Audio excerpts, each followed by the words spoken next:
Dirt was a-flying and shovels and pickaxes were a-swinging on August 8, 2020 in the Bennett Mountains above the Miracle Mile. Approximately 25 Wyoming Wild Sheep Foundation members, harboring a passion for manual labor and wild sheep, showed up to install a new guzzler. My name is Jake Harvey. I'm currently on my way back from Bishop, California, spending the summer working with Sierra Nevada bighorn sheep, and I am here in the Bennett Mountains now representing the Eastern chapter to make this guzzler. The Eastern chapter is super happy to do their part, an important part in sheep conservation to help keep sheep on the mountain. Thank you.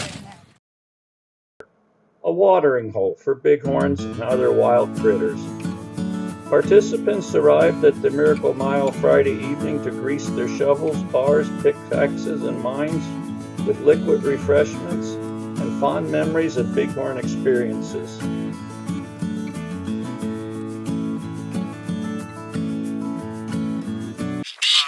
Hurley, Vice President for Conservation Wild Sheep Foundation. Here in Wyoming, in the Seminoles, the Wyoming chapter and the BLM put on rehab two guzzlers. A lot of people think, well, why would a state like Wyoming need a guzzler? Wyoming's a cold desert, high desert, and not a real great precip zone. So in the last 10 or 11 years, Seminole and Ferris and Bennett Hills population has gone from a handful to 300 or more. So it's doing really well. Hunters are taking good ramps, but guzzlers are important, whether it's down in the desert or even in a place like Wyoming. So thank everybody for their efforts in keeping wild sheep on the mountain. Volunteers removed the two older guzzlers and replaced one with modern technology and equipment.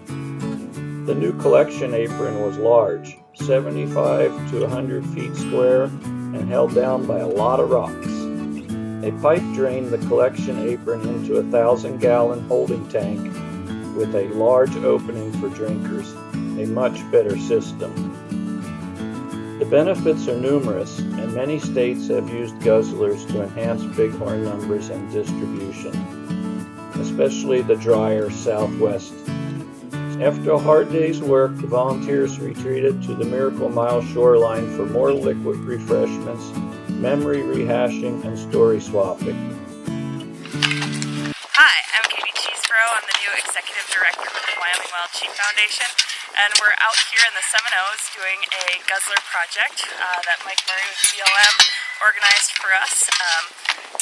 Clear evidence of lots of sheep use in the area, and we're fixing it. We removed an old guzzler and put in a new guzzler. So we have lots of great Wild Sheep Foundation volunteers out here, more than I've seen on a lot of projects I've been to.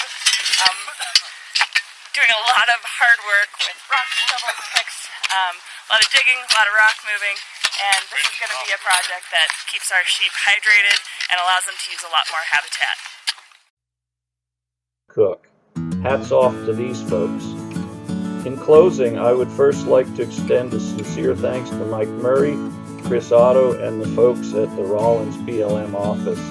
They have done and continue to do exemplary work directed towards conservation of the first Seminole bighorn herd. Explorer Stewart, with his Astorians in 1812, saw flocks of bighorns too numerous to count in this area.